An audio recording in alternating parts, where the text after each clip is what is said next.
開壇冇自由，搏擊 CY 唔受啊！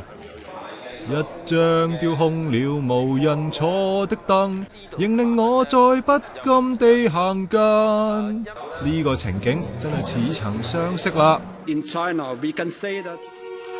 不過張凳個主人就參天共地啦。尋日法律界搞論壇，仁哥同糖糖都有嚟，但係成日挑機同場辯論嘅 CY 竟然冇到，辣咗一班選委啊！尊重法治而唔出席呢個論壇呢，我覺得係空口講白話。我揸住阿梁振英，唔應該拍手嘅，你以為你拍手鼓勵佢唔嚟添？俾啲反應。一聽就知 CY 幾受歡迎啦。至於糖糖呢，一場嚟到，當然唔會放過佢啦。同埋第二個字咧 ，rule of law， 我覺得咧就阿唐先生咧，你同呢兩個字咧係極不相配嘅。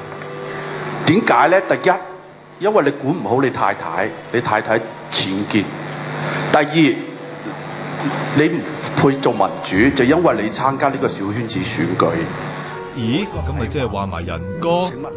大家知道我今次嘅參與係一個挑戰式嘅參與，挑戰呢個制度嘅唔公平，挑戰呢個制度嘅反民主嗰個成個嘅結構以及方式。講到小圈子，又點少得重頭戲電視辯論啊？由11個電子傳媒搞嘅選舉論壇，下個禮拜5舉行啦。本來有個自由搏擊環節㗎，不過籌委會無啦啦取消咗佢，轉為一個問一個答，另外嗰個人唔可以插嘴。A 問阿 B， 然後阿 C 可以不停插嘴咧。其實我哋係聽唔到阿 B 講乜，而家電台就好難啦。電視你就可以睇到個樣，知道係邊個。6，我憑大家而家浪費公帑嘅係政府啊！我浪費我講嘅係政府啊！查實電台自己都搞過自由搏擊嘅選舉論壇啊！